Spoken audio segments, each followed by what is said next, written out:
So ఇప్పుడు వచ్చేసి dining table గురించి చెప్తాను నేను. ఒకసారి చూడొచ్చు మీరు, ఈ డైనింగ్ టేబుల్ చాలా ప్రీమియం ఉంటుంది. వెరీ క్లోజప్లో మీకు క్లోజప్లో స్టిచ్చింగ్ దగ్గర నుంచి కుషన్ దాకా అన్నీ చూడొచ్చు. దీంట్లో ఏమీ దాపరికం లేదండి. హైదరాబాద్లో ఉన్న ప్రతి ఒక్కరు సోఫా కొనాలి అనుకుంటే ఫస్ట్ మిడిల్ క్లాస్ హోమ్ ఫర్నిచర్కి రండి. వచ్చిన తర్వాత చూడండి, చూసిన తర్వాత కొంటారు మీరు, అంతే. అది క్వాలిటీ విషయంలో కాంప్రమైజ్ ఎప్పుడు అవ్వలేదు. దీని గురించి చెప్పు అన్న. ఇది కంప్లీట్ మార్బుల్ సెట్ అన్న. చైర్స్ కూడా హెవీ వస్తాయి, లైనింగ్ చైర్స్ అంటారు వీటిని.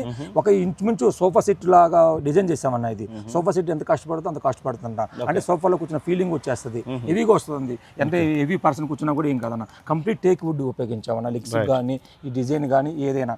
ఈ ఫ్యాబ్రిక్ వచ్చేసి మెత్తల బ్రాండ్ వాడేమన్నది. వీటికి కూడా మనం కంప్లీట్గా ఇది టేక్ వుడ్ చైర్స్ అంటారు. లైన్ రాజాలా చైర్స్ అంటారు, అలాగే లైనింగ్ చైర్స్ అంటారు. చాలా రిచ్ లుక్ వస్తాయి అన్న. ఇప్పుడు దీంట్లో ఎంతమంది కూర్చోవచ్చు? దీంట్లో వచ్చేసి మనం ఫోర్ సీటింగ్ ఇస్తున్నామన్న. దీనికి 6 సీటింగ్ కూడా వేసుకోవచ్చు. ఆ 2 చైర్స్ ఎక్స్ట్రా పే చేసుకుంటే ఈ సెట్ ఇచ్చేస్తాం. 6 సీటర్ కూడా అవుతుంది. మీ కాంబోకి అయితే 4 సీటింగ్ అన్న. రైట్. ఈ కాంబోలో 4 సీటర్స్ వస్తుంది. అండ్ కలర్స్ ఏమైనా ఉన్నాయా? నెంబర్ ఆఫ్ కలర్స్ ఉన్నాయన్న. మీకు మార్బుల్లో కలర్స్ వస్తాయి, చైర్లో కూడా కలర్స్ వస్తాయి అన్న. ఫ్యాబ్రిక్ చేంజ్ చేసుకోవచ్చు. కంప్లీట్ మార్బుల్ డైనింగ్ టేబుల్ అన్న. కంప్లీట్ మార్బుల్ స్టోన్ వస్తుంది. సో మీకు అర్థమైంది కదా. ఇప్పుడు నేను ఈ 1 2 3 4 ఇవేవైతే తీసుకుంటే మీకు కొన్ని గిఫ్ట్స్ ఇస్తాను ఈ దివాళీకి.